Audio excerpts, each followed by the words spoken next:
How do you feel you're competing here in national stage now for Miss World Philippines?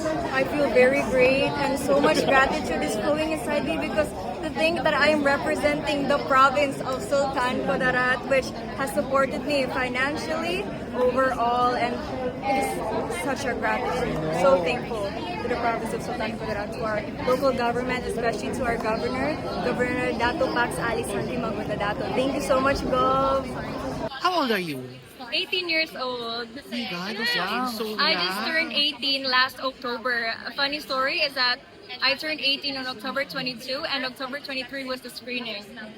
It's the first time, first national pageant, Yes, of course. of course. Can you give us 3 interesting facts na gusto mong i-share sa amin? So the first interesting fact about me is that I come from a quite dysfunctional family because my mother and my father divorced for various reasons, and my father remarried 6 times, and I ended up having 4 siblings from different mothers. That's my family background.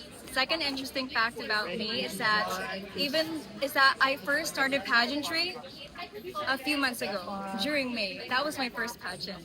And this is only my 3rd pageant ever. And to think that I am lucky enough to be on the Miss World Philippines. And this has also been a dream of mine because I have idolized Megan Young for a very long time. And I hope and pray to be the next Miss World Philippines and hopefully the next Miss World. course naman. And the last interesting fact about me is that I was actually crowned by Yeah. the reigning Miss World 2025, Miss Opal Sushata Shons. Wow. Yes, during Miss Sultan Kudarat, our hosts were Yes, Asher I know. Negre, CJ Upiasa, and Opal Oo. Sushata Shonsi. And to think that I would be crowned by the reigning Miss World. Yes. And I also idolized her because her advocacy, Beauty with a Purpose, was about breast cancer awareness. And my grandmother actually had breast cancer.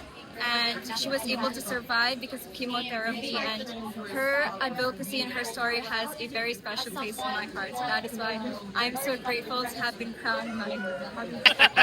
So hello to my fellow Sultan Kudarateños and Sultan Kudarateñas. Thank you for continuously supporting me throughout my journey in the Miss World Philippines, and you will see more. And again, also to our local governments and to the Governor of Sultan Kudarat, thank you for your support. Ganda mo, girl. Really, Thank you. Good luck, Beb.